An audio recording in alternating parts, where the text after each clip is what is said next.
Sitting with David Wood, Acts 17, Apologetics. David, in short, who is Jesus in Islam?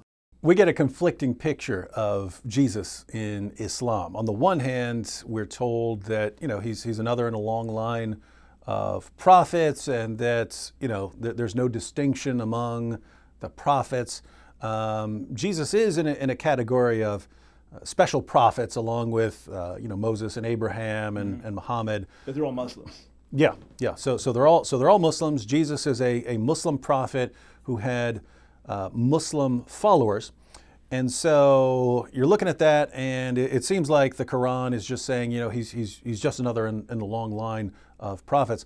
On the other hand, there are all these differences, which really have no explanation in Islam. If you ask a Muslim, why is Jesus so completely different, even according to your scriptures? It's just, well, that's the way Allah wants it. So, according to the Quran, Jesus is born of a virgin. No one else is born of a virgin. Jesus is born of a virgin. Jesus gets the most miracles. Muhammad gets only one, which is supposedly the Quran.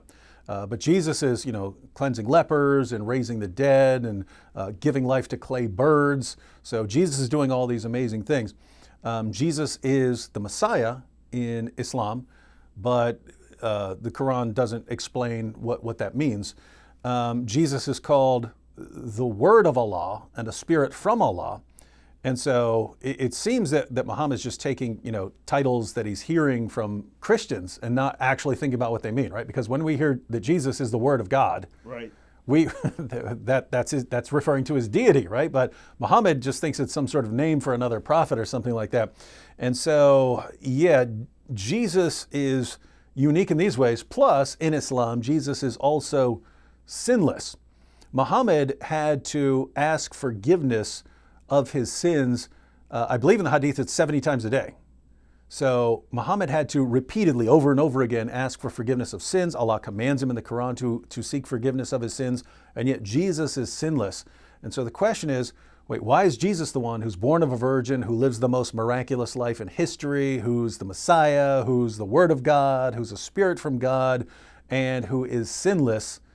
And there's just no answer in Islam. And so these are some of the things we can point out to Muslims to show them, wait a minute, maybe Jesus being so incredibly different, even according to your religion, maybe that actually makes more sense given the gospel than it does with yours. Got it. Mm-hmm.